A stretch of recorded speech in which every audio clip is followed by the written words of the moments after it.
Mon père m'a coupé les vivres lorsque j'ai refusé d'obéir à ma belle-mère. Au mariage de mon frère, il m'a publiquement traité de déshonneur et m'a poinflé devant 500 personnes. Je n'ai pas discuté, j'ai simplement appelé discrètement mon équipe pour qu'elle remballe tout l'événement que mon entreprise organisait. Ils n'ont jamais su que j'en étais la propriétaire. Je m'appelle Alexandre. J'ai 32 ans.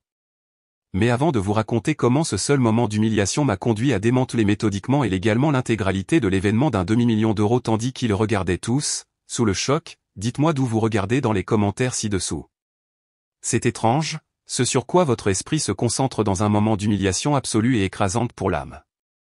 Ce n'était pas la douleur aiguë et cuisante sur ma joue, bien qu'elle fût certainement là. Ce n'était pas le halètement collectif et audible qui a ondulé à travers la salle de bal opulente. C'était le regard dans les yeux de mon père. Ils étaient vitreux. Et ce n'était pas seulement à cause du whisky haut de gamme qu'il avait bu toute la soirée. C'était un vernis plus profond, plus laid, un ressentiment latent qui avait couvé pendant la majeure partie d'une décennie, faisant surface maintenant sous la chaleur des lumières de la salle de bal. Il se tenait là, se balançant sur la pointe des pieds, son smoking coûteux ressemblant soudain à un costume sur un homme très en colère. « Tu es un déshonneur pour cette famille », a-t-il bredouillé, sa voix dangereusement forte, tranchant le silence de mort soudain. Debout à ses côtés, une partenaire silencieuse dans cet assassinat de mon caractère était ma belle-mère, Vanessa. Elle n'avait pas besoin de dire un mot. Ses lèvres étaient recourbées en un petit sourire étroit de triomphe pur et sans mélange. Ses yeux froids et durs ont rencontré les miens et ils ont transmis un message simple et brutal. Voilà ce que tu reçois. Voilà ce que tu mérites. 500 paires d'yeux étaient fixés sur moi. Ce n'étaient pas mes amis. C'étaient les clients et concurrents de mon père, les amis de la haute société de la famille obscènement riche de ma nouvelle belle-sœur, Olivia Dubois, et une poignée de parents éloignés que je reconnaissais à peine. Tous regardant le linge sale de la famille être étalé pour leur divertissement. J'étais le spectacle de la soirée. Le mouton noir finalement tondu publiquement pour que tous le voient. Pendant une fraction de seconde, le garçon blessé de 15 ans qui vivait encore quelque part en moi voulait crier, se déchaîner, se défendre, s'effondrer et pleurer. Mais des années à être le punching ball désigné de la famille avaient forgé une armure différente. La règle numéro 1 était simple. Ne jamais, jamais les laisser vous voir saigner.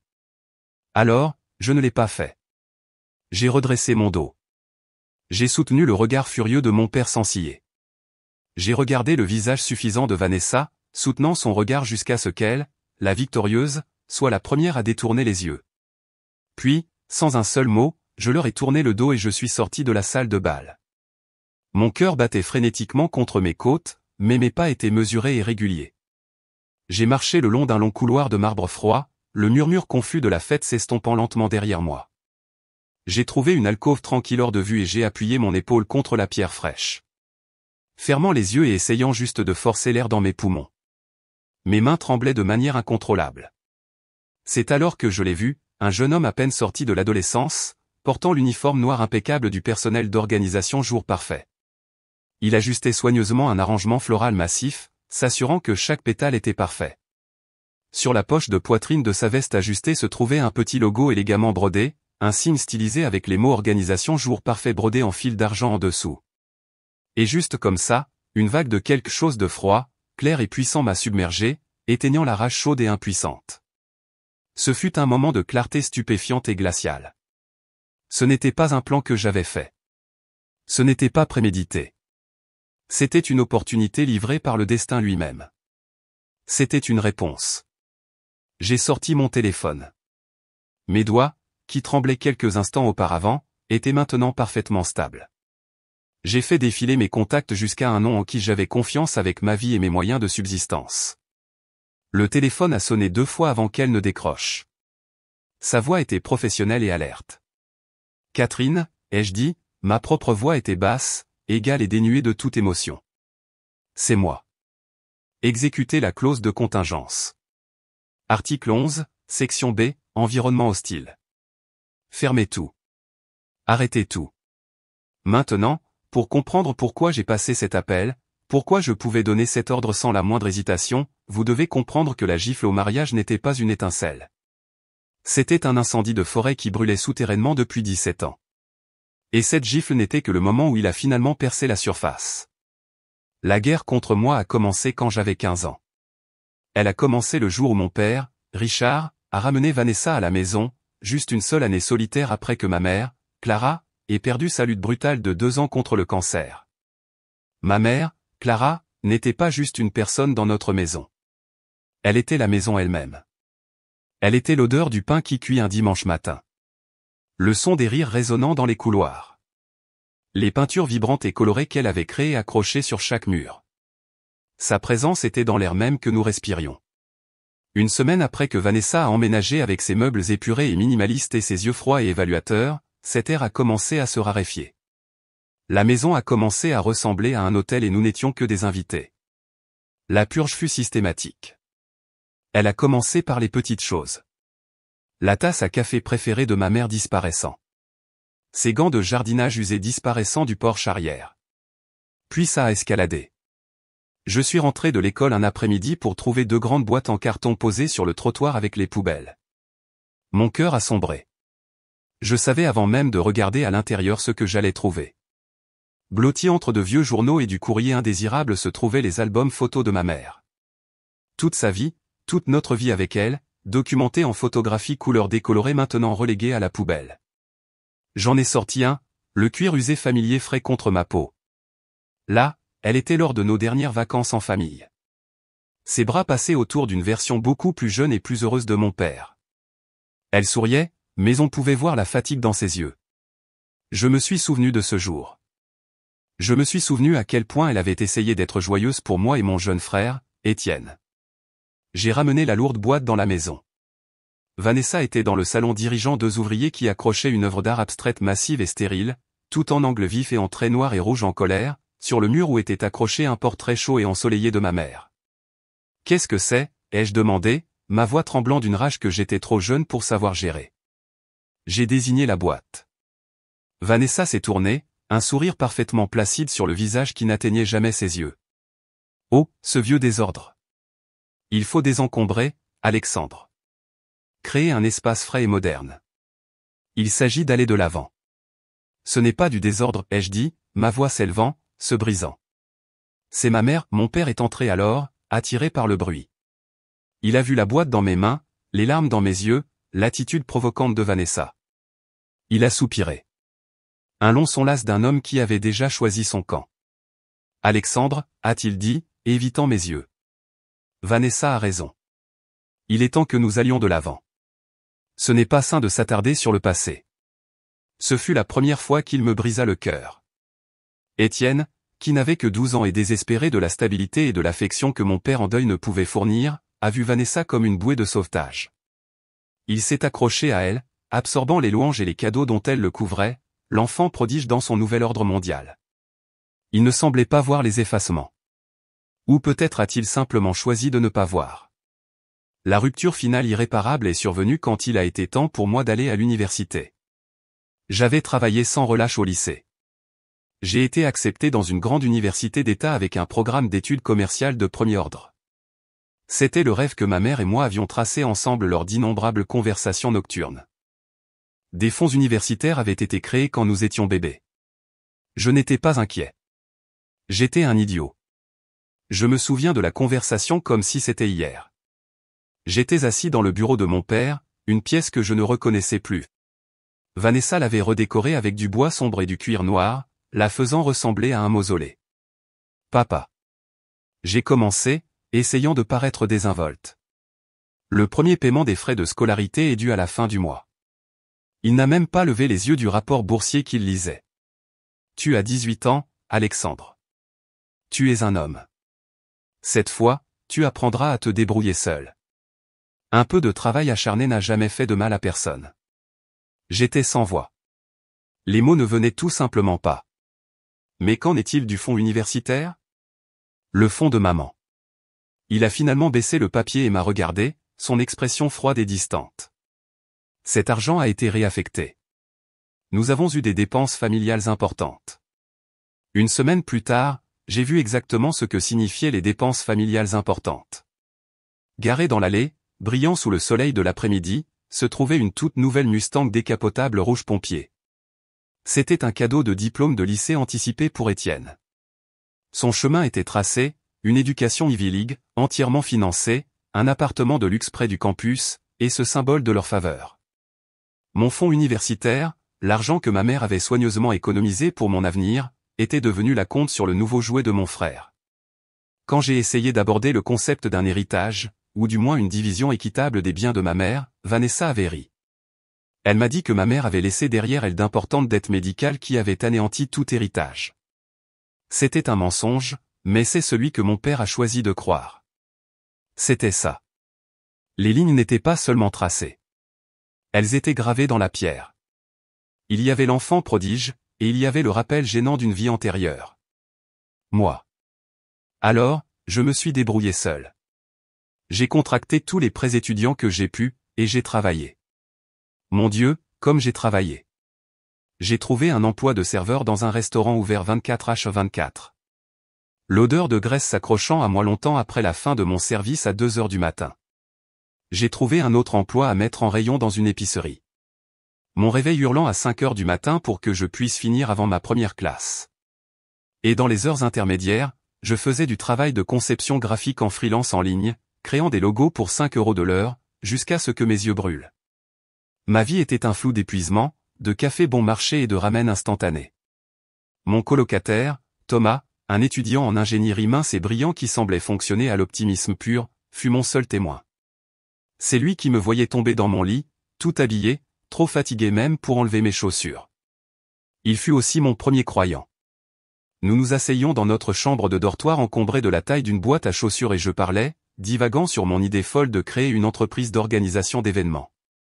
Ce ne sont pas juste des fêtes, mec, lui disais-je, esquissant la logistique sur une boîte à pizza graisseuse. C'est une science. C'est la gestion de la chaîne d'approvisionnement. C'est l'évitement des crises. C'est la psychologie. Il s'agit de créer une expérience impeccable et inoubliable à partir du chaos absolu. C'est une vraie entreprise. Thomas hochait simplement la tête, ses yeux brillant d'un intérêt sincère. Mec, a-t-il dit une nuit, tu parles de ces choses comme je parle de physique quantique. Tu dois faire ça. Il est devenu mon premier partenaire, ma boîte à idées, tout mon système de soutien. Mon deuxième croyant est venu sous la forme du professeur Antoine Lefebvre. Il enseignait mon cours de stratégie d'entreprise en dernière année. C'était un gars effroyablement intelligent et pragmatique qui avait construit et vendu 2 entreprises technologiques de plusieurs millions d'euros avant de décider que l'enseignement était plus amusant. Il était impitoyable dans ses critiques, mais il était juste. Mon projet final pour son cours était un plan d'affaires de 100 pages, méticuleusement détaillé, pour une entreprise d'événements boutique que j'avais nommée Événements d'élite. Il m'a appelé dans son bureau une semaine après que je l'ai soumis. La pièce sentait les vieux livres, le cuir et l'argent. Alexandre, a-t-il dit, jetant mon papier sur son bureau. Il était couvert d'encre rouge. C'est plus qu'une simple bonne note. C'est un plan d'affaires viable et évolutif. Mais plus que cela, a-t-il dit, se penchant en avant et me fixant de son regard intense. Tu as quelque chose qui manque à la plupart des étudiants en commerce. Tu as du courage.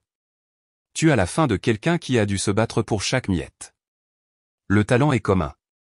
Le courage est rare. C'est ce qui construit des empires. Juste là, devant moi, il a décroché le téléphone.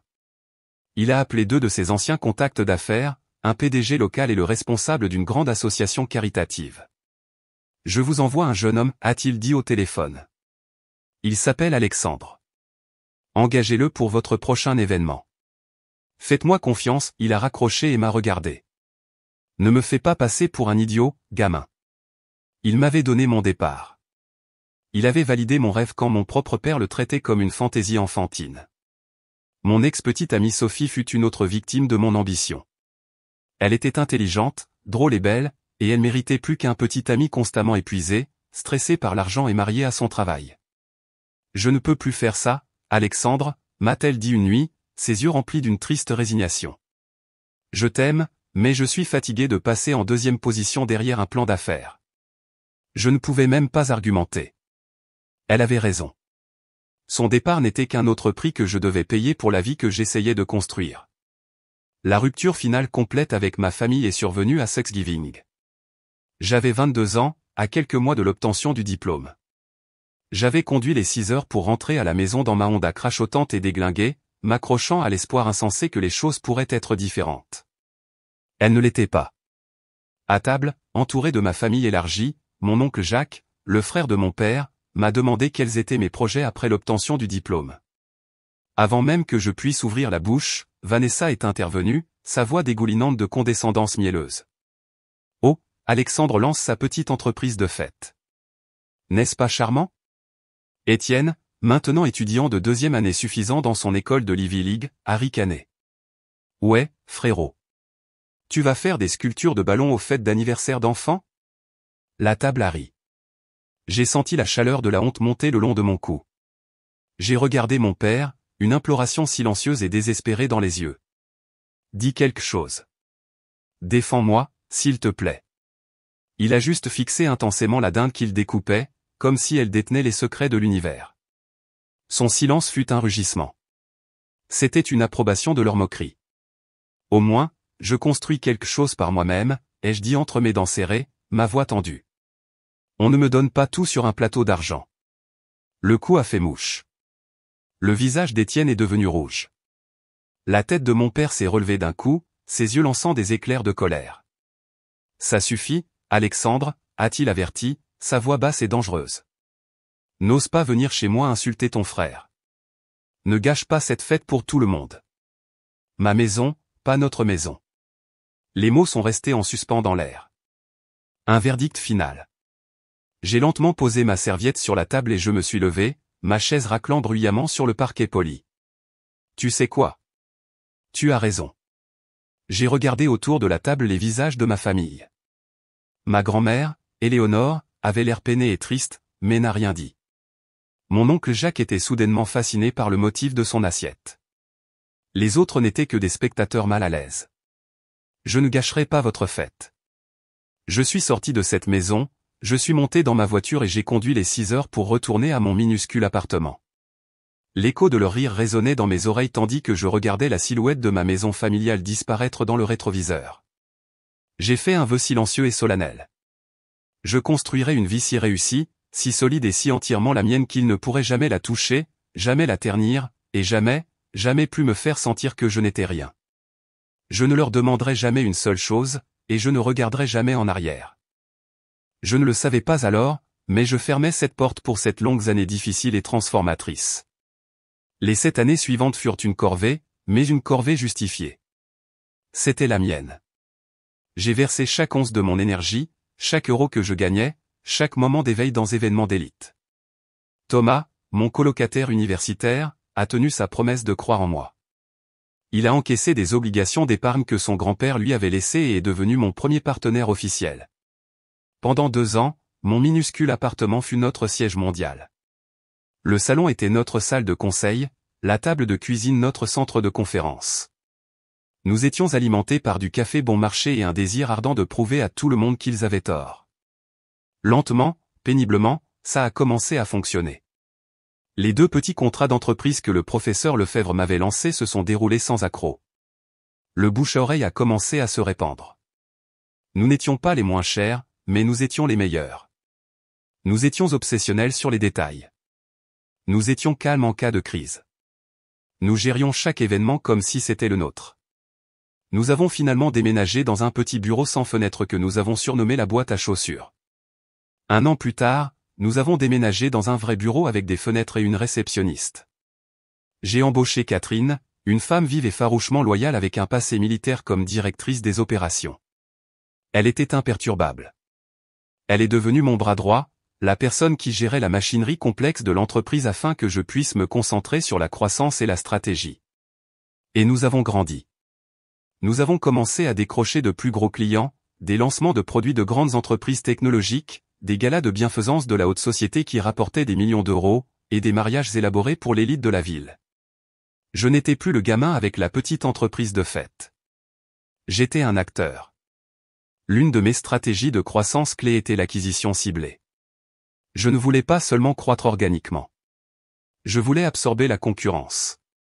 Environ 1 an avant le mariage d'Étienne, une entreprise particulière est entrée dans mon radar. Organisation Jour Parfait. C'était un acteur de milieu de gamme connu pour sous-coter le marché sur les prix. Leur réputation était mitigée. Ils promettaient souvent trop et livraient trop peu, mais ils avaient une liste de clients massive. J'ai convoqué une réunion avec Catherine et Thomas. Voilà le plan, ai-je dit, pointant une projection sur le mur détaillant les données financières d'Organisation Jour Parfait. Ils sont surendettés jusqu'au cou et leurs flux de trésorerie sont un désordre. Je vais faire à leur propriétaire une offre qu'il ne peut pas refuser. Nous acquérons l'entreprise, nous obtenons tout leur portefeuille client. Nous passerons ensuite les 18 prochains mois à améliorer leurs services, à absorber leurs meilleurs éléments, et à faire lentement passer leurs clients à la norme événement d'élite. Pour l'instant, nous maintenons le nom de marque Organisation Jour Parfait active comme une filiale pour gérer la transition sans effrayer leurs clients existants. Catherine a hoché la tête, son expression analytique. C'est agressif, mais c'est intelligent.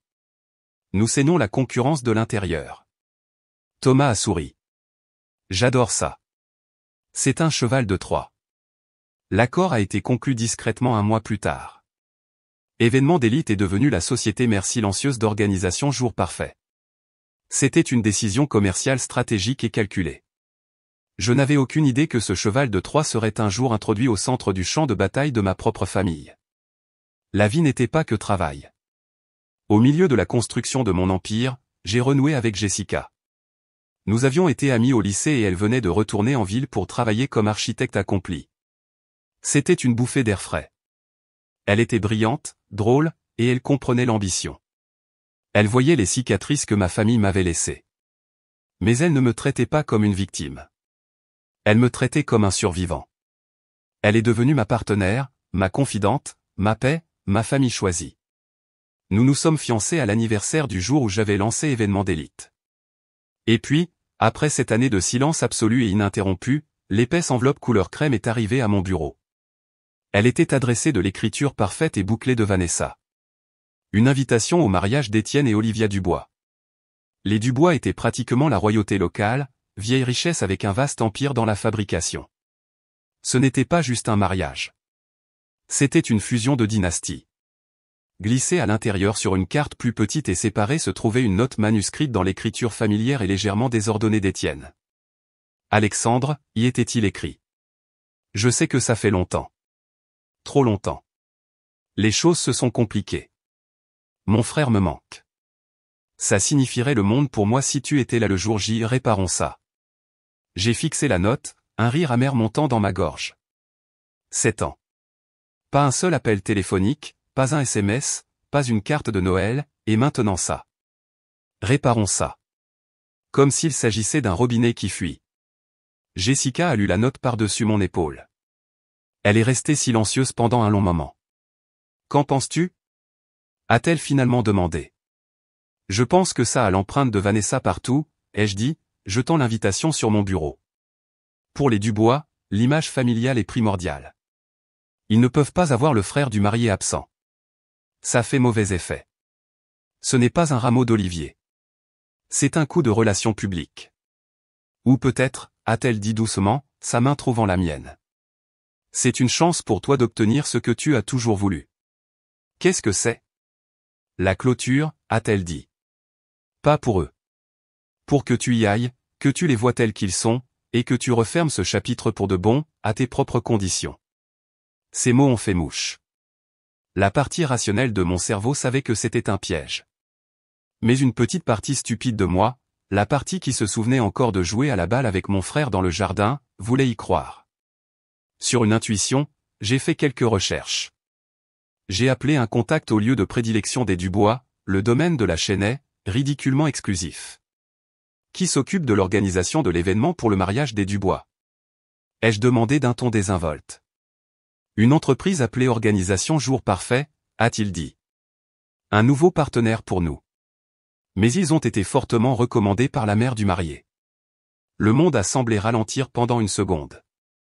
L'ironie était si épaisse, si parfaite. C'était presque poétique. Mon cheval de Troie. J'ai décidé de tâter le terrain. J'ai appelé Étienne. Salut, mec, ai-je dit, forçant une chaleur que je ne ressentais pas dans ma voix. J'ai eu l'invitation. Félicitations. Écoute, je sais que c'est à la dernière minute, mais mon entreprise, Événement d'élite, a une excellente relation avec le domaine de la Chênaie. Je pourrais probablement te faire économiser une fortune, voire même te faire obtenir des améliorations majeures. C'est pour moi, un cadeau de mariage. Il y a eu une pause nerveuse de son côté. Oh, waouh. Merci, Alexandre. C'est très généreux. Mais, nous sommes tout prêts. Il avait l'air de lire un script. Vanessa travaille avec cette super petite entreprise, Organisation Jour Parfait. Elle a tout sous contrôle. Elle travaille dessus depuis des mois. Tu sais comment elle est? Oh, je sais comment elle est, ai-je pensé. D'accord, pas de problème. Ai-je dit, ma voix lisse comme du verre. Je voulais juste proposer. On se verra là-bas. J'ai raccroché et j'ai regardé Jessica. J'y vais. Es-tu sûr? A-t-elle demandé, les sourcils froncés d'inquiétude. Je dois y aller, ai-je dit. J'ai regardé l'invitation et les mots creux d'Étienne. J'ai pensé à la clôture. J'ai pensé à la faible lueur d'espoir vacillante de réconciliation. Et puis j'ai pensé à Organisation Jour Parfait, mon arme secrète silencieuse déjà à l'intérieur de leur mur. Ce n'était pas juste un mariage. C'était un échiquier. Et ils venaient d'inviter involontairement leur adversaire à la partie, sans avoir la moindre idée qu'ils possédaient déjà toutes les pièces. Je suis allé à mon placard et j'ai sorti mon plus beau costume, une armure faite sur mesure en gris anthracite foncé de chez un grand couturier parisien. J'allais entrer au cœur de leur monde parfait. Non pas en tant que mouton noir, mais en tant que loup qu'ils ne verraient jamais venir. Le domaine de la Chênaie était moins un bâtiment qu'une déclaration. C'était un vaste témoignage de la vieille richesse, niché dans 40 hectares de collines incroyablement vertes et manucurées. Alors que je remettais les clés de ma voiture au valet, je pouvais voir les empreintes de mon entreprise partout. Les arches florales élégantes et discrètes encadrant l'entrée, les tentes blanches impeccables sur la pelouse, le flux fluide des invités guidés par un personnel qui se déplaçait avec une grâce tranquille et efficace. C'était une production événement d'élite en tout sauf le nom, fonctionnant sur les systèmes et les normes que j'avais personnellement conçus. Jessica m'a serré la main tandis que nous montions les grands escaliers de pierre. Respire profondément, a-t-elle murmuré. Je vais bien, ai-je dit, un mensonge qui avait le goût de cendre dans ma bouche. Mon pouls battait un rythme frénétique et nerveux contre mes côtes. Toute cette situation donnait l'impression d'entrer dans une cage avec un lion, armé de rien d'autre que l'espoir insensé qu'ils se souviennent que nous étions autrefois des petits ensemble. La salle de bal était un chef-d'œuvre d'opulence. Les plafonds s'élevaient sur 2 étages et de massives fenêtres du sol au plafond encadraient un coucher de soleil parfait sur les collines ondulantes. Des milliers de roses blanches, d'hortensias et de pivoines semblaient flotter dans l'air, suspendus dans des arrangements élaborés. Pour une fraction de seconde fugace, une vague de fierté pure et sans mélange m'a traversé. J'ai fait ça. Mon équipe a fait ça. Ce monde de beauté impeccable était quelque chose que j'avais construit à partir de rien. Étienne m'a repéré de l'autre bout de la pièce et à ma surprise, son visage s'est éclairé d'un large sourire apparemment sincère. Il s'est précipité vers moi, laissant une Olivia visiblement confuse derrière lui, et m'a enveloppé dans une étreinte solide avec des tapes dans le dos. Alexandre, tu es venu. Mec, ça fait tellement de bien de te voir. Pendant un moment stupide et plein d'espoir, je me suis laissé croire. Peut-être que Jessica avait raison. Peut-être que la note était réelle. Peut-être que ça pouvait être un nouveau départ. Puis, comme une ombre, Vanessa s'est matérialisée à son coude. Son sourire était une œuvre d'art, parfaitement dessinée, mais totalement dénuée de chaleur. Étienne, chérie, a-t-elle gazouillé, sa voix comme du miel teinté d'arsenic. Les parents d'Olivia sont là. Tu dois absolument venir leur dire bonjour. Elle a passé son bras autour du sien, ses yeux parcourant mon costume d'une évaluation froide et dédaigneuse. Sans un autre regard pour moi, elle l'a éloigné dans la foule. La bulle d'espoir a éclaté, laissant une sensation malsaine et familière à sa place. Trouver notre table fut un exercice d'humiliation calculée. Une hôtesse souriante nous a conduits sur un long chemin, dépassant les tables principales de la famille, toutes regroupées près de l'avant. Nous sommes passés devant les tables des invités de marque, celles remplies de rires et de bijoux coûteux. Nous avons continué à marcher devant les tables des associés et des amis de deuxième cercle. Notre voyage s'est terminé dans le coin le plus éloigné et le plus sombre de la vaste salle de bal. Une petite table solitaire, coincée entre une porte de service de cuisine bruyante et un haut-parleur massif pour l'orchestre qui faisait déjà vibrer mes dents. Une petite carte discrète sur la table indiquait simplement Alexandre et invité. Nos compagnons de table étaient une collection de fantômes du grenier familial. Il y avait une grand-tante, Muriel, qui sentait légèrement la naphtaline et se bouchait l'oreille chaque fois que nous parlions. Il y avait un cousin au 3e degré, Benoît, dont la seule gloire était une brève et désastreuse apparition dans une émission de télé-réalité il y a une décennie. Il bredouillait déjà ces mots. Ce n'était pas une table. C'était un enclos d'attente. Nous étions les parents que l'on invite par un sentiment de sombre obligation. Ceux que l'on assied en Sibérie en espérant qu'ils seront invisibles. De l'autre côté de la salle, j'avais une vue claire de la scène principale, de la piste de danse et de la table d'honneur. C'était comme regarder un film d'une vie dans laquelle je n'étais pas. Mon père, Richard, tenait la cour, riant bruyamment de quelque chose que le maire avait dit. Vanessa se prélassait, acceptant un flot de compliments sur l'événement impeccable qu'elle avait si brillamment organisé. Étienne et sa belle mariée, Olivia, ressemblaient au roi et à la reine du bal. J'ai essayé d'attirer le regard de mon oncle Jacques.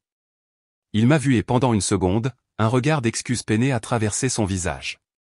Puis, aussi vite qu'il était apparu, il a disparu. Il m'a fait un court hochement de tête, presque imperceptible, avant de reporter toute son attention sur sa voisine de table, devenant intensément intéressé par son histoire d'un récent voyage en Toscane. Quelques minutes plus tard, j'ai vu ma grand-mère Éléonore balayer la pièce du regard. Ses sourcils se sont froncés. Ses yeux se sont finalement posés sur moi, et elle a souri, commençant à lever la main pour m'appeler. Mais Vanessa, qui semblait avoir des yeux derrière la tête, s'est penchée et lui a murmuré quelque chose à l'oreille. J'ai vu le sourire de ma grand-mère vaciller et s'estomper. Elle s'est enfoncée dans sa chaise, les épaules s'affaissant, et elle n'a plus regardé dans ma direction. C'était une leçon magistrale de cruauté sociale. Il ne m'avait pas interdit de venir. Cela aurait été trop évident, trop grossier. Au lieu de cela, il m'avait invité dans leur monde, et avec la précision d'un chirurgien, m'en avait excisé alors que j'étais assis juste là. Il m'avait exposé comme un paria, un échec, une exposition vivante de ce qui arrive quand on défie la famille. Jessica, Dieu la bénisse, fut un modèle de grâce et de force. Elle a crié des compliments sur le chapeau de la grand-tante Muriel. Elle a écouté avec un intérêt fin les histoires interminables et vantardes du cousin Benoît, mais je pouvais sentir la colère protectrice rayonner d'elle par vagues. Toutes les quelques minutes, elle croisait mon regard. Son expression était une question silencieuse. Nous pouvons partir tout de suite. Dis juste le mot. Mais j'étais figé. Partir me semblait une reddition. Rester me semblait une torture. Le dîner a été servi. La nourriture était, bien sûr, impeccable. Le service était fluide. Mon équipe, l'équipe organisation jour parfait, se produisait avec la précision impeccable d'un ballet. Et à chaque plat parfaitement présenté, à chaque verre vide rempli comme par magie, le nœud dans mon estomac se serrait. Chaque succès, chaque témoignage des normes que j'avais établies, semblait un nouveau tour de vis. Alors que les assiettes du dîner étaient débarrassées pour le dessert, mes yeux se sont posés sur une famille à une table voisine. Le père, un homme à peu près de l'âge de mon père, s'est penché pour raconter une blague. Ses deux fils adultes, tous deux de mon âge et de celui d'Étienne, ont éclaté de rire. La mère les regardait, un sourire tendre et exaspéré sur le visage tandis qu'elle tapotait de manière espiègle le bras de son mari. C'était si simple, si normal, si tout ce que je n'avais jamais eu. Et la vue de cela, le simple bonheur quotidien de cela, a brisé quelque chose en moi. Une vague de tristesse profonde et suffocante m'a submergé. Un chagrin profond pour la camaraderie facile. L'acceptation inconditionnelle. Le simple sentiment d'appartenance que je ne connaîtrais jamais avec mon propre père et mon frère. C'était une erreur. Une terrible erreur autodestructrice. Je me suis penché vers Jessica. Ma voix était un murmure bas. Tu sais quoi? On va juste se faufiler dehors après qu'ils aient coupé le gâteau. Pas d'au revoir. Un regard d'immense soulagement a traversé son visage. Tout ce que tu veux, Alexandre. Allons-y. Une décision, un plan. C'était une libération. Nous allions simplement disparaître. Pas de drame, pas de confrontation. Je leur donnerais la seule chose qu'ils ne pouvaient pas me prendre. Mon absence, mon silence. Et c'est précisément à ce moment-là que je l'ai vu tracer un chemin déterminé à travers les tables, se dirigeant droit vers nous. Mon père, Richard. Son visage était rougi par l'alcool et quelque chose de bien plus laid. Il ne riait plus. C'était un homme en mission. L'œil du cyclone m'avait finalement trouvé, et il n'y avait plus d'échappatoire maintenant. Richard s'est arrêté juste devant notre table, les pieds écartés comme pour se caler. Il se balançait très légèrement. Les bavardages animés aux tables voisines ont commencé à flancher, puis à s'éteindre alors que les gens sentaient le changement d'atmosphère. Une bulle de silence tendu s'est étendue à partir de notre coin de la pièce. Il a ostensiblement ignoré Jessica, ses yeux injectés de sang se rétrécissant d'une concentration mesquine, fixés directement sur moi. Eh bien, a-t-il bredouillé, sa voix portant facilement dans le silence croissant. Regardez ce que nous avons ici, si ce n'est pas le fils prodigue, nous honorant de sa présence. Je suis resté assis, mes mains reposant calmement sur la table. Ma posture était délibérément détendue. Bonjour, papa, ai-je dit, ma voix basse et égale. N'est-ce pas? Bonjour, papa. Moi, a-t-il craché, pointant un gros doigt dans ma direction. Tu n'en as pas le droit. Qu'est-ce que tu fais même ici? As-tu vraiment cru qu'une note manuscrite pathétique de ton frère effacerait ces temps de manque de respect? Je n'ai pas répondu. J'ai juste soutenu son regard. Mon silence, mon refus de m'engager dans son drame ivre, semblait attiser sa fureur plus que n'importe quelle dispute n'aurait pu le faire. Cela lui refusait le combat qu'il cherchait si clairement. Je t'ai tout donné, a-t-il poursuivi, sa voix s'élevant, attirant maintenant l'attention des tables plus éloignées. Je t'ai donné un nom, un toit au-dessus de ta tête, une éducation. Et qu'as-tu fait? Tu m'as tout renvoyé à la figure. Tu as quitté ta famille. Pourquoi? Pour aller jouer avec ta petite entreprise de fête. Vanessa était arrivée, un spectre silencieux glissant à ses côtés. Elle a posé une main délicate sur son bras, un portrait parfait de préoccupation pour le bénéfice de l'audience.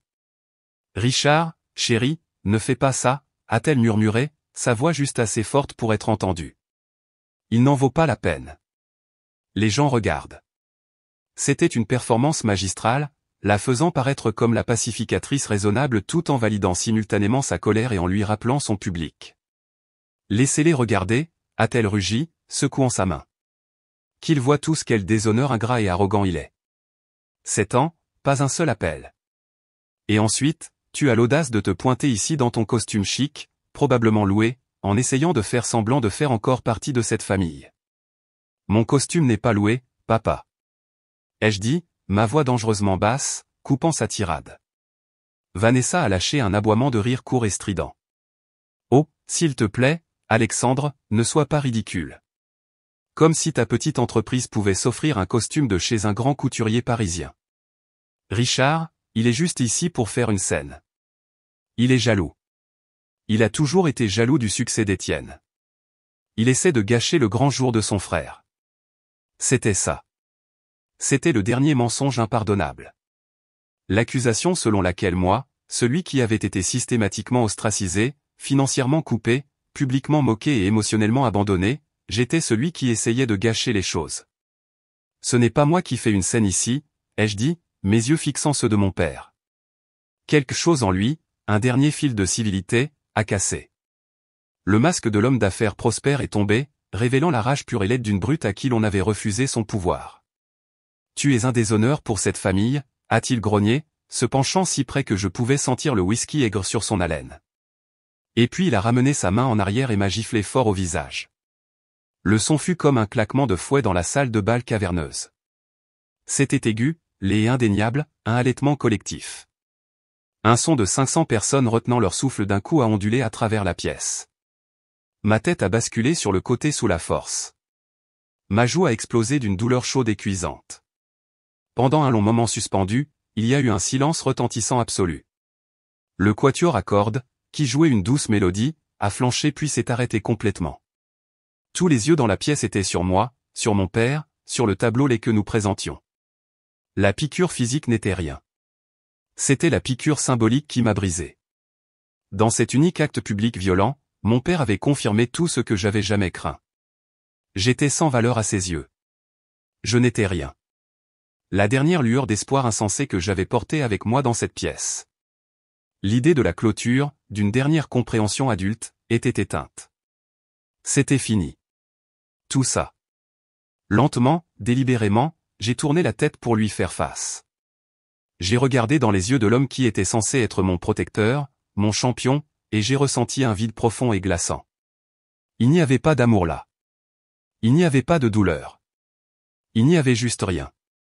J'ai regardé Vanessa, son visage suffisant et triomphant, le visage d'une victorieuse. Et j'ai regardé Étienne, qui se tenait à quelques mètres, figé. Son expression n'était pas celle de l'horreur pour son frère ou de la colère envers son père. C'était une expression d'embarras paniqué pur. Ça arrive à mon mariage devant tous ces gens importants. J'ai poussé ma chaise en arrière et je me suis levé lentement. Jessica était debout en un instant, sa main trouvant la mienne. Ses doigts étaient une bouée de sauvetage chaude et stable dans un monde soudainement froid et hostile. Je n'ai pas dit un mot à aucun d'eux. Je n'en avais pas besoin. Je leur ai lancé un dernier long regard. Un regard qui disait, je vous vois exactement tel que vous êtes. Puis je me suis tourné. Tandis que je commençais à m'éloigner, la voix de mon père, épaissie par la victoire ivre, a crié derrière moi, c'est ça. Pars. Fuis comme tu le fais toujours, lâche. Mais cette fois, je ne fuyais rien. Je marchais vers quelque chose. J'ai descendu ce long couloir de marbre, ma joue palpitant, mais mon esprit étrangement calme. Je me suis arrêté dans l'alcôve, j'ai pris une profonde inspiration, et je l'ai revu. Le jeune employé en uniforme d'organisation jour parfait, faisant toujours diligemment son travail. Et à cet instant, tout a fusionné, l'acquisition stratégique de l'entreprise, la clause blindée d'environnement de travail hostile que mes avocats avaient insisté pour mettre dans chaque contrat client, toute l'équipe de professionnels hautement qualifiés dans cette salle de bal qui travaillait finalement pour moi. Ce n'était pas un plan préétabli. C'était une arme que j'avais involontairement forgée pour moi-même. Et mon père venait de me donner la raison parfaite de l'utiliser. J'ai sorti mon téléphone et j'ai appelé Catherine. Catherine, ai-je dit, ma voix basse, égale et dure comme le diamant. C'est moi. Exécute la clause de contingence. Article 11, section B, environnement de travail hostile. Ferme tout. Arrête tout. Maintenant. Il y a eu une demi-seconde de silence stupéfait à l'autre bout. Alexandre, a dit Catherine, sa voix aiguë de préoccupation professionnelle. Es-tu sûr? C'est un événement pour 500 personnes. Le client est Richard. Les répercussions financières et réputationnelles pourraient être Catherine, les jeux interrompus, ma voix baissant encore. L'agent du client, mon père, vient d'agresser physiquement le propriétaire de cette entreprise, moi, au milieu de la salle de l'événement. L'environnement est hostile. Le contrat est nul. Arrêt. Compris, Alexandre, a-t-elle dit, sa voix changeant instantanément, devenant toute professionnelle. On s'en occupe. Début des protocoles d'arrêt maintenant. J'ai raccroché et je suis retourné vers l'entrée arquée de la salle de bal, me fondant dans l'ombre. Jessica se tenait à côté de moi, sa main serrant la mienne, ses yeux grands ouverts avec un mélange de choc et de fierté féroce. Pendant une minute, rien ne s'est passé. Puis la musique classique des haut-parleurs n'a pas seulement diminué.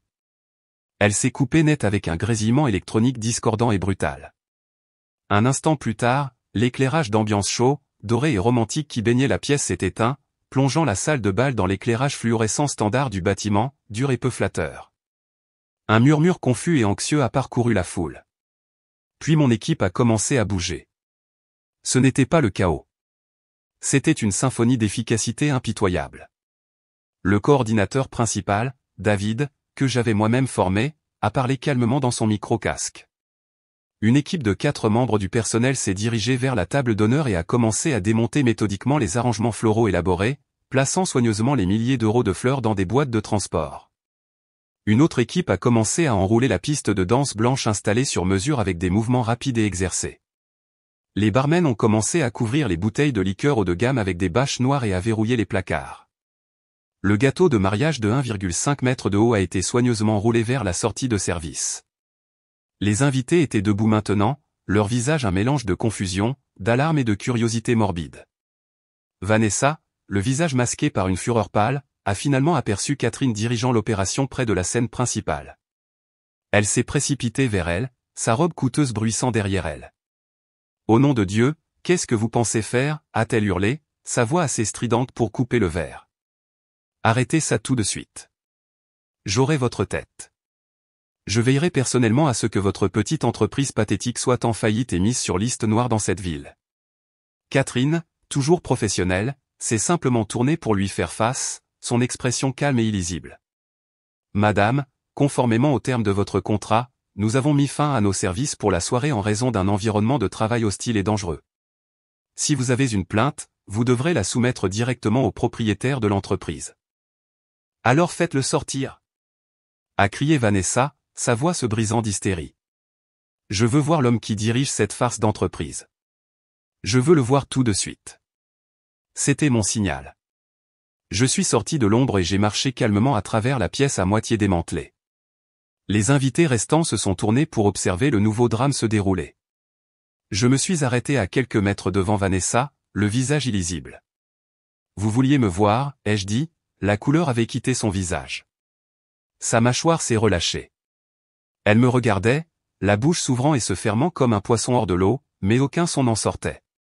Vous vouliez un mariage parfait pour votre enfant prodige, ai-je dit, ma voix portant facilement dans la pièce caverneuse et très éclairée.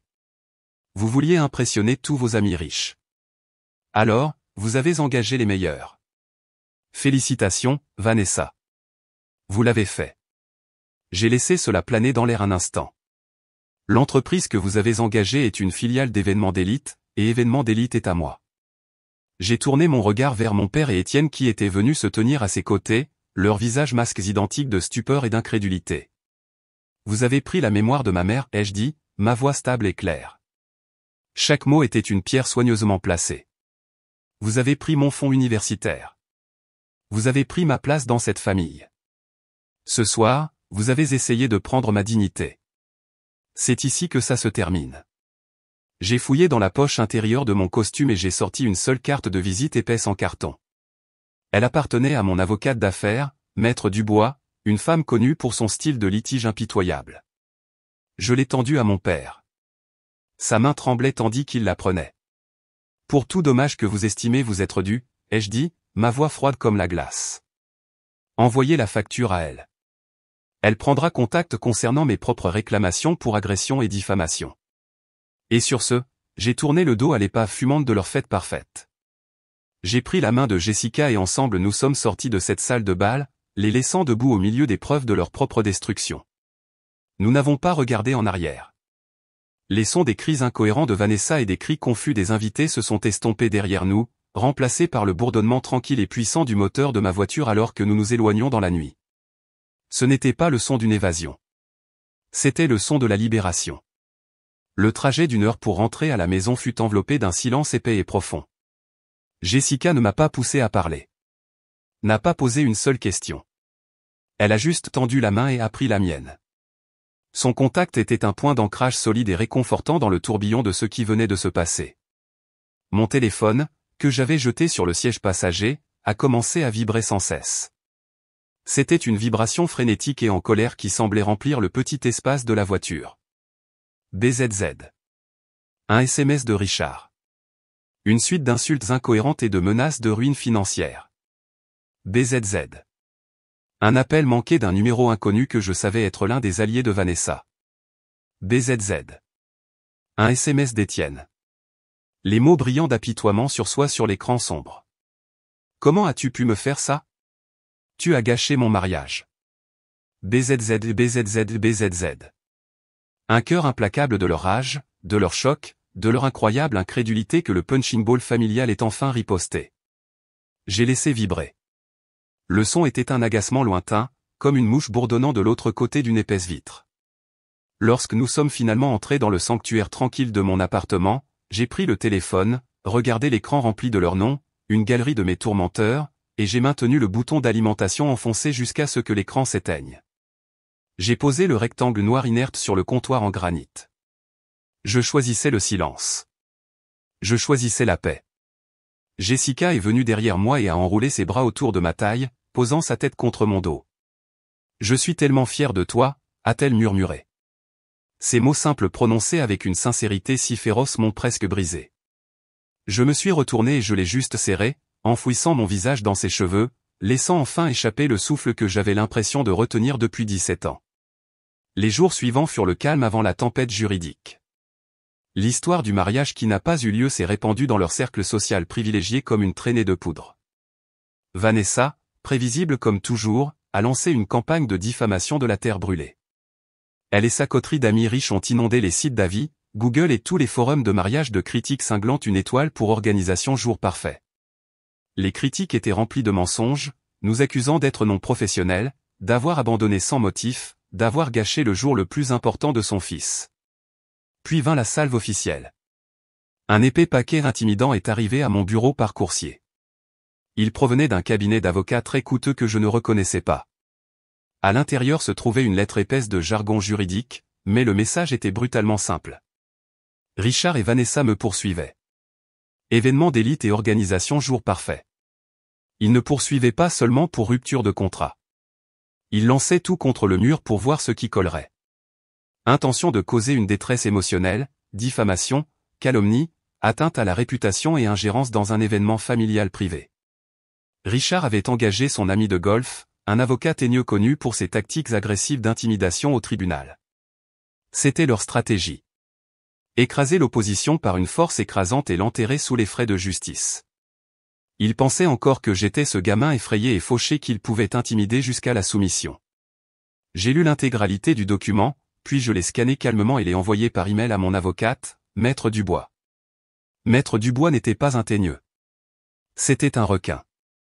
C'était la meilleure avocate d'affaires spécialisée en litige de la ville et ses honoraires initiaux furent l'un des meilleurs investissements que j'ai jamais fait. Je l'avais engagée il y a des années après qu'un partenaire commercial ait essayé de me tromper et elle avait démantelé son affaire avec une précision chirurgicale. Sa réponse est venue quelques heures plus tard. C'était un email court et confiant. Alexandre, j'ai examiné leur réclamation. C'est une œuvre de fiction. C'est légalement sans fondement et professionnellement embarrassant. Laisse-moi m'en occuper. Ne les contacte pas. Ne réponds à rien. Transfère-moi toute communication future. Je te tiendrai au courant. Une semaine a passé, une semaine pendant laquelle je me suis jeté dans mon travail, essayant d'ignorer le nœud d'anxiété dans mon estomac. Puis Maître Dubois m'a appelé. Bonne nouvelle, a-t-elle dit, et je pouvais entendre la satisfaction sombre dans sa voix. J'ai envoyé un paquet de ma propre main à l'avocat adverse ce matin. Il contenait 3 éléments. Premièrement, une copie haute définition horodatée de la vidéo de surveillance du domaine de la Chênaie, qui montre très clairement votre père initiant une confrontation verbale puis vous agressant physiquement. Deuxièmement, une copie du contrat entièrement exécuté avec l'article 11, section B, la clause d'environnement de travail hostile et dangereux, surlignée en jaune. Troisièmement, un dossier contenant les déclarations sous serment de 3 de vos employés qui ont été témoins de l'agression ainsi qu'une collection des critiques en ligne diffamatoires et coordonnées postées par votre belle-mère et ses amis. Et j'ai demandé, mon cœur battant contre mes côtes. Et elle a dit, j'ai inclus un projet de notre contre-poursuite pour agression et voies de fait, diffamation et ingérence délictueuse dans les affaires. Je les ai poliment informés que si leur poursuite frivole n'était pas retirée dans les 24 heures, nous déposerions notre contre-poursuite et chercherions également à obtenir une divulgation complète de leurs dossiers financiers et communication. Son avocat teigneux m'a rappelé il y a 1 heure. Il s'est pratiquement précipité pour m'informer que ses clients retiraient leur poursuite avec effet immédiat. Le soulagement fut si profond, si écrasant. C'était une sensation physique. C'était comme si un poids énorme que je ne réalisais même pas porter m'avait été retiré de la poitrine. Je me suis assis sur ma chaise de bureau et j'ai juste respiré. C'était fini. La menace avait disparu. Les conséquences personnelles, cependant, ne faisaient que commencer. Quelques jours après la disparition de la poursuite, j'ai reçu un appel d'un numéro inconnu. J'ai failli l'ignorer, mais quelque chose m'a fait répondre. Alexandre. La voix était hésitante, empreinte d'une honte que je n'y avais jamais entendue auparavant. C'était mon oncle Jacques. Que veux-tu, Jacques? Ai-je demandé, ma voix plate, dénuée d'émotion. Il est resté silencieux pendant un long et douloureux moment. Je voulais m'excuser, a-t-il dit, sa voix se brisant. J'étais là cette nuit-là, Alexandre. J'ai vu ce qu'il a fait. J'ai vu ce qu'il te faisait depuis des années, et je n'ai jamais dit un mot. Je suis resté assis à cette table, et j'ai étudié mon verre de vin comme s'il détenait les secrets de l'univers. J'ai été un lâche. Un lâche fini. Te voir te défendre. Te voir refuser d'être leur victime désormais. Ça m'a fait réaliser à quel point j'ai été lâche pendant si longtemps. Je suis tellement désolé. Ce fut la première vraie excuse que j'ai jamais reçue d'un membre de cette famille. Ça n'a pas guéri comme par magie 17 ans de blessures, mais c'était un début. C'était une fissure dans le mur du silence et de la complicité que j'avais affrontée toute ma vie. Mais la répercussion la plus inattendue fut professionnelle. L'histoire s'est répandue. Pas seulement la version unilatérale et hystérique de Vanessa. Mais la vraie histoire. Plusieurs des PDG de haut niveau et leaders communautaires qui avaient été invités au mariage avaient vu toute la scène se dérouler. Ils avaient vu l'agression non provoquée. Ils avaient vu le professionnalisme calme incroyable de mon équipe pendant l'arrêt. Ils n'étaient pas horrifiés par mes actions. Ils étaient impressionnés. Le téléphone de mon bureau a commencé à sonner sans arrêt. Monsieur Alexandre, a dit une voix à l'autre end. J'ai reconnu le nom, le PDG d'une grande entreprise technologique. J'étais au mariage du bois. Je dois être honnête, je n'ai jamais vu une opération exécutée avec autant de précision sous ce genre de pression. La manière dont votre équipe a géré cet arrêt sans perdre son sang-froid m'a montré que vous pouvez gérer n'importe quelle crise. J'organise notre assemblée annuelle des actionnaires et le lancement de produits le trimestre prochain. Je veux qu'Événement d'élite s'en occupe. Personne d'autre. Un autre appel est arrivé, puis un autre. La campagne de terre brûlée de Vanessa pour ruiner ma réputation s'était retournée contre elle de la manière la plus spectaculaire possible. C'était devenu la meilleure publicité unique pour la compétence et l'intégrité d'événements d'élite que j'aurais pu rêver. Il s'est avéré que dans le monde des événements d'entreprise à enjeux élevés, les clients ne voulaient pas d'un organisateur qui céderait sous la pression. Ils voulaient le gars qui pouvait calmement et légalement démanteler une fête d'un demi-million d'euros après s'être fait frapper au visage par son propre père. Ils voulaient le gars qui ne craquerait pas 6 mois après le mariage, la ville s'est dégelée après un long hiver et tout semblait nouveau. L'air était frais. Les arbres bourgeonnaient et ma vie, pour la première fois, me semblait mienne. Événement d'élite était en plein essor. Nous avions décroché 3 de nos plus gros contrats à ce jour, tous directement issus de la débâcle du mariage. Ma réputation dans l'industrie n'a pas seulement été sauvée. Elle a été forgée par le feu, plus solide que jamais. Mais le changement le plus significatif n'était pas dans mon compte en banque ou le portefeuille de mon entreprise. Il était dans l'espace tranquille à l'intérieur de ma propre tête. Le bourdonnement sourd constant de colère et de ressentiment qui avait été la bande sonore de ma vie pendant si longtemps s'était estompé. À sa place se trouvait un sentiment de paix tranquille et solide. Je n'attendais plus la prochaine attaque, la prochaine insulte. Je n'étais plus un soldat dans une guerre que je ne voulais pas mener. J'étais libre. Les nouveaux liens que je tissais étaient réels et nourrissants, construits sur une base de respect, pas d'obligation. Ma grand-mère, Éléonore, est devenue une partie chérie de ma vie. Un mois après le mariage, après une longue conversation larmoyante avec l'oncle Jacques, elle avait fait ses valises, appelé un taxi et était sortie de la maison de mon père pour de bon. Elle lui avait dit qu'elle ne pouvait pas et ne voulait pas vivre sous le même toit qu'un homme qui traiterait sa propre chair et son propre sang avec une telle cruauté. Je l'ai aidé à déménager dans un bel appartement ensoleillé dans une charmante résidence pour personnes âgées donnant sur un parc. Ce fut mon honneur et mon privilège de prendre en charge toutes les dépenses. Nous avons établi une nouvelle tradition, le dîner du dimanche. Chaque semaine, nous nous asseyions dans son nouveau salon et elle sortait les vieux albums photos qu'elle avait secrètement sauvés de la purge de Vanessa des années auparavant. Elle me racontait des histoires sur ma mère, Clara, comblant les lacunes que le chagrin et le temps avaient créées. Elle était si fière de ton sens des affaires. Même quand tu étais petit, grand-mère m'a dit un après-midi, son doigt traçant sur une photo d'une femme souriante et vibrante dont je me souvenais à peine. Ta mère avait un petit héritage de ses propres parents. Tu sais, pas une fortune, mais quelque chose qu'elle avait mis de côté pour toi et Étienne. Elle voulait que vous ayez tous les deux un filet de sécurité. Elle a soupiré. Après son décès, Vanessa a convaincu ton père que tout devait être absorbé dans leurs fonds familiaux pour couvrir ses dettes médicales. C'était un mensonge. Bien sûr, l'assurance couvrait presque tout. Ils l'ont juste pris. Il ne s'agissait pas d'argent. Il s'agissait du principe. Une autre partie de mon histoire, l'héritage de ma mère qu'ils avaient essayé d'effacer. L'oncle Jacques a commencé à venir à ses dîners du dimanche. C'était un homme changé. La fanfaronnade avait disparu, remplacée par une pensée tranquille. Il essayait à sa manière maladroite de se racheter. Lui et moi construisions quelque chose de nouveau, une relation hésitante mais sincère basée sur l'honnêteté et un désir partagé de guérir. Nous devenions lentement la famille que nous étions toujours censés être. Ma famille choisie était florissante. Thomas et sa femme ont eu une petite fille, Lily, et j'ai été nommé parrain. Tenir ce petit nourrisson confiant dans mes bras fut un sentiment d'amour protecteur profond que je n'avais jamais connu. Catherine, mon roc, avait été faite partenaire à part entière de l'entreprise. Son nom figurait maintenant sur la porte à côté du mien et de celui de Thomas. Et puis il y avait Jessica, mon roc, mon ancre, ma maison.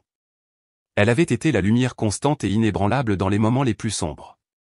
Elle m'avait vu à mon pire, couvert de la boue et de la saleté du drame familial, et n'avait jamais, pas une seule fois, regardé autre chose qu'avec amour et fierté féroce. Un beau soir de printemps, nous marchions dans un parc non loin de mon appartement. Les lumières du centre-ville commençaient à scintiller, peignant le ciel de nuances d'orange et de violet. Je me suis arrêté sous les branches tentaculaires d'un vieux chêne. « Jessica » ai-je commencé, ma voix soudain épaissie par une émotion qui m'a pris par surprise. « Tu es entrée dans ma vie quand elle était une tempête. Tu n'as jamais essayé de me réparer. Tu as juste tenu ma main et attendu que la pluie cesse. Tu es la partie la plus calme et la plus belle de mon monde. » Je me suis mis à genoux sur l'herbe douce, j'ai sorti la bague de fiançailles simple et élégante que je portais dans ma poche depuis un mois, et je lui ai demandé de devenir ma femme. Son oui joyeux et larmoyant fut le plus beau son que j'ai jamais entendu. La promesse d'un avenir que j'avais construit, et non pas seulement survécu. Juste au moment où je sentais que la porte de mon passé était enfin fermement fermée et verrouillée, un message texte est apparu sur mon téléphone d'un numéro inconnu. C'est Étienne. Pouvons-nous parler, s'il vous plaît? J'ai besoin de te voir. Mon premier instinct fut de bloquer le numéro, de simplement le supprimer et de passer à autre chose. Mais Jessica, avec sa grâce infinie, a posé une main sur mon bras. « Peut-être que tu devrais l'écouter » a-t-elle dit doucement. « Pour qu'il n'y ait plus de si et si. Pour que tu puisses fermer la porte jusqu'au bout. Nous avons convenu de nous rencontrer dans un café neutre et anonyme en centre-ville. Il était déjà là quand je suis arrivé, avachi sur une table dans le coin. Il avait l'air dégonflé. Les vêtements coûteux faits sur mesure avaient disparu, remplacés par un polo générique mal ajusté. L'arrogance confiante et suffisante qu'il avait toujours définie avait disparu, remplacée par une énergie nerveuse et agitée. Il ressemblait à un étranger. Je me suis assis et il n'a pas perdu de temps en mondanité. Mais les mots qui ont jailli de sa bouche n'étaient pas des mots d'excuse ou de remords. C'étaient des armes. « Tu as ruiné ma vie, Alexandre » a-t-il dit, sa voix un sifflement bas et amer. « Tu ne voulais pas me regarder dans les yeux. » La famille d'Olivia a annulé le mariage dès le lendemain. Son père a dit qu'il ne pouvait pas avoir sa fille associée à une famille d'un tel scandale public et de violence. Il a également retiré l'offre d'emploi confortable qu'il m'avait faite dans sa société d'investissement. Je n'ai rien. J'ai tout perdu. Tout à cause de toi et de ta petite cascade égoïste. J'ai écouté sa tirade et une chose étrange est arrivée. Je n'ai pas ressenti la vague familière de colère. Je n'ai pas ressenti le besoin de me défendre. J'ai juste ressenti une pitié lasse profonde. C'était un homme de 30 ans qui ne voyait toujours pas plus loin que le bout de son nez. Il n'avait toujours pas compris. Il ne comprendrait jamais. Je ne t'ai pas fait ça, Étienne, ai-je dit, ma voix calme et stable. Je n'ai pas ruiné ta vie. Ta vie, celle que tu pensais avoir, était une fantaisie. Elle était construite sur leur argent, leur approbation, et la bonne opinion de la famille d'Olivia. C'était un château de cartes dès le début. Je ne l'ai pas démoli. J'ai juste refusé d'être enterré sous elle quand elle tomberait inévitablement. Il m'a finalement regardé, ses yeux grands ouverts d'une sorte d'ahurissement désespéré et enfantin. Mais nous étions frères. L'étions-nous? Ai-je demandé, la question suspendant dans l'air entre nous. Lourde et triste. Quand il jetait les souvenirs de maman à la poubelle. Étions-nous frères alors? Quand ils ont annulé mon fonds universitaire pour que tu puisses conduire une nouvelle voiture de sport? Étions-nous frères alors? Quand papa m'a giflé devant 500 personnes et que tu es juste resté là, inquiet de ce que les parents de ta fiancée penseraient. Étions-nous vraiment frères alors, Étienne? Il n'avait pas de réponse. Il a juste fixé sa tasse de café maintenant froide, une rougeur de honte colorant finalement ses joues. Ton problème, ai-je continué, me penchant en avant, ma voix s'adoucissant légèrement, c'est que tu as passé toute ta vie en tant que leur enfant prodige. Tu n'as jamais eu à défendre quoi que ce soit. Alors, tu es tombé dans le panneau pour tout ce qu'ils t'ont offert. Tu dépendais d'eux pour ton argent, ta carrière, toute ton identité. Et maintenant que tout est parti, tu me blâmes parce que c'est plus facile que de les blâmer. Et c'est certainement plus facile que de te blâmer toi-même. J'ai poussé ma chaise en arrière et je me suis levé pour partir. J'espère sincèrement que tu trouveras comment te débrouiller seul. J'ai dû le faire. C'est extrêmement difficile, mais ça en vaut la peine. Ce fut la dernière fois que je parlais jamais à mon frère. Alors que je sortais de ce café dans la lumière claire et brillante de l'après-midi. J'ai senti la toute dernière chaîne me reliant à cette vieille vie se briser enfin miséricordieusement. Je n'étais pas seulement libre de leur contrôle. J'étais libre du besoin de leurs excuses, de leur compréhension, ou de leur approbation. J'étais enfin complètement seul. Et ça donnait l'impression de respirer pour la première fois. Cette nuit-là, alors que Jessica et moi commencions à esquisser les plans de notre propre mariage, une petite affaire intime avec de la bonne nourriture, de vrais rires et seulement les gens que nous aimions vraiment. J'ai réalisé la vérité profonde. Pendant des années, j'avais pleuré la perte d'une famille, mais j'avais tort. Je n'avais pas perdu une famille. J'avais échappé à une prison. Et maintenant, j'étais enfin libre de construire un foyer. La célébration n'a pas eu lieu dans une grande salle de bal caverneuse ou dans un club de campagne exclusif tentaculaire. Ce fut un dîner simple et beau organisé dans la salle à manger confortable et ensoleillée du nouvel appartement de ma grand-mère. L'occasion était son 75e anniversaire. La liste des invités était petite, et chaque personne présente était de la famille, pas nécessairement par le sang, mais par choix. Il y avait moi et ma femme Jessica, sa main reposant confortablement dans la mienne, sa présence une chaleur constante et rassurante à mes côtés. Il y avait ma grand-mère Éléonore assise en bout de table, ses yeux pétillants d'esprit et d'une vie qui avait été réprimée pendant bien trop longtemps. L'oncle Jacques était là, racontant une histoire vraiment drôle sur une partie de pêche de sa jeunesse. Et ma grand-mère riait tellement qu'elle a dû essuyer les larmes de ses yeux. Mon meilleur ami et partenaire Thomas était là avec sa femme.